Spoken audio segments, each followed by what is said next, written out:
नासिक में कुर्ला के युवक की मॉब लिंचिंग में हुई थी हत्या। क्या कहा परिवार से मिलने के बाद मोहम्मद आरिफ नसीम खान ने, और साथ ही साथ इस लिंचिंग की वारदात को लेकर क्यों मुलाकात किया विधायक पूर्व वारिस पठान ने, देखिए। अस्सलाम वालेकुम।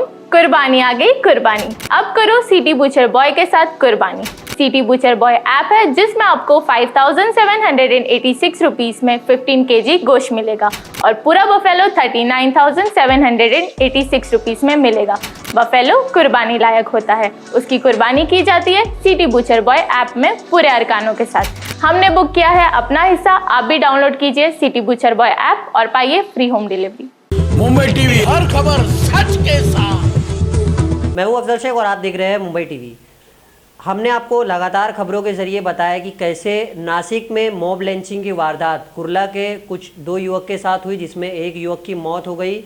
जिस युवक की मौत हुई उसके घर पर परिवार वालों से मिलने और अपना दुख जाहिर करने जो पूर्व मंत्री तथा पूर्व विधायक रह चुके हैं आरिफ नसीम खान, वो मिल के तो आए ज़रूर, लेकिन हम आपको अगले भाग में बताएंगे कि किसने क्या सहायता दी है, किसने क्या मदद किया। लेकिन उसके बाद आरिफ नसीम खान ने क्या कुछ जानकारी मीडिया से बातचीत करते हुए दी है, वो हम आपको सुनाते हैं। और दूसरा, इसमें विधायक जो पूर्व रह चुके हैं एमआईएम के वारिस पठान, उन्होंने महाराष्ट्र के मुख्यमंत्री एकनाथ शिंदे जी से मुलाकात करते हुए उन्हें लेटर दिया और कार्रवाई करने की मांग की है।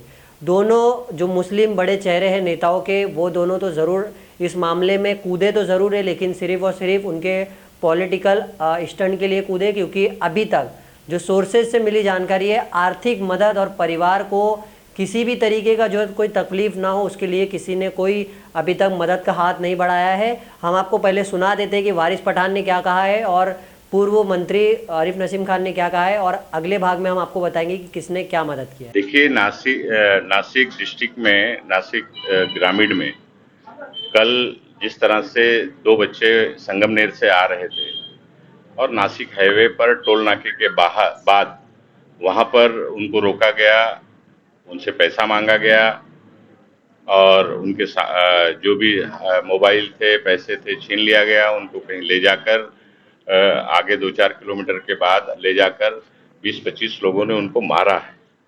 ये मॉब लिंचिंग ये पहली घटना नहीं है महाराष्ट्र में। 8 तारीख को इगतपुरी के अंदर इसी तरह से किया गया है।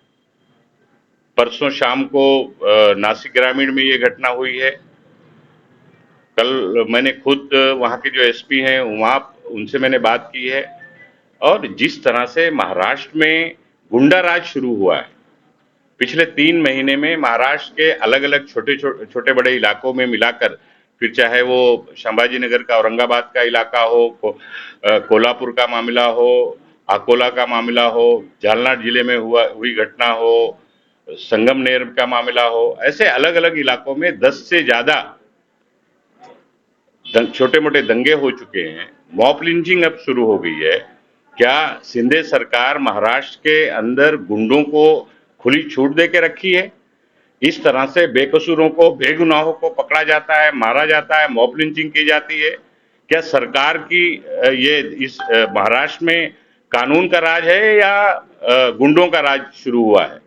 सवाल ये है। इस तरह की घटना महाराष्ट्र के लिए बहुत ही दुखदाई और शर्मनाक है। इसकी जितनी भी निंदा की जाए, जितना भी इस घटना को कंडम किया जाए, वो कम है।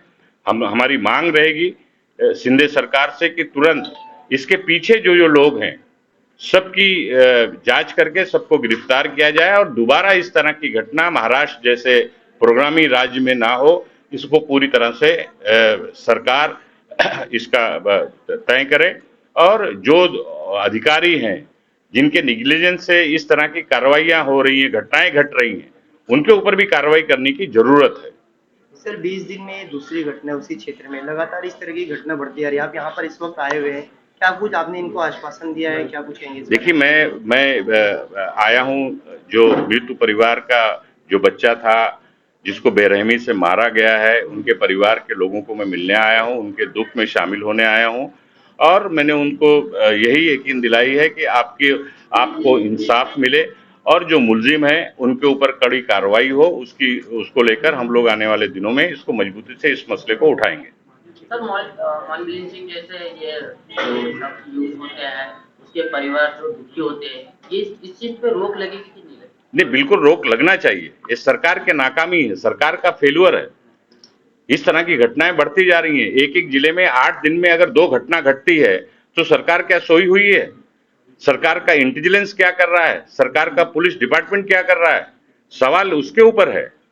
और हमारी तो मांग होगी कि जो मृत्यु परिवार है उनके लोगों को इसका पहले तो मुआवजा दिया जाए और उसी के साथ साथ जो दोषी हैं उन पर कड़ी और कठोर कार्रवाई हो। आज अभी हम यहाँ पे मंत्रालय में आए, हम महाराष्ट्र के चीफ मिनिस्टर जनाब एकनाथ शिंदे साहब जी से मुलाकात की। हमने सीएम साहब से कल की जो घटना हुई थी नासिक के अंदर, उसके बारे में जिक्र किया। हमने बताया कि 2 मुसलमान लड़के को सिर्फ गांव तस्करी के शक की बुनियाद के ऊपर कुछ लोगों ने पकड़कर, गांव रक्षक जो अपने आप को बोलते हैं, उन्होंने गुंडों ने पकड़ के उनको मारा, पीटा, जिसमें एक लड़का जो हमारा कुर्ला का था उसका इंतकाल हो गया, उसकी डेथ हो गई। दूसरा लड़का जो है आज भी हॉस्पिटल के अंदर सीरियस कंडीशन में है। साहब ने कहा हमने संज्ञान लिया है इस बात का, हमने आदेश दिया है कि सख्त कार्रवाई की जाएगी। जो भी इस कांड में, जो भी इस कत्ल में मुब्तला है उसको अरेस्ट किया जाएगा। कुछ लोगों को हिरासत में भी लिया है और सख्त कार्रवाई करेंगे और सख्त कानूनी जो भी। ऐसी तमाम अपडेट से जुड़े रहने के लिए सब्सक्राइब करें मुंबई टीवी। मैं अफजल शेख फिर हाजिर हूँ एक नई न्यूज़ के साथ।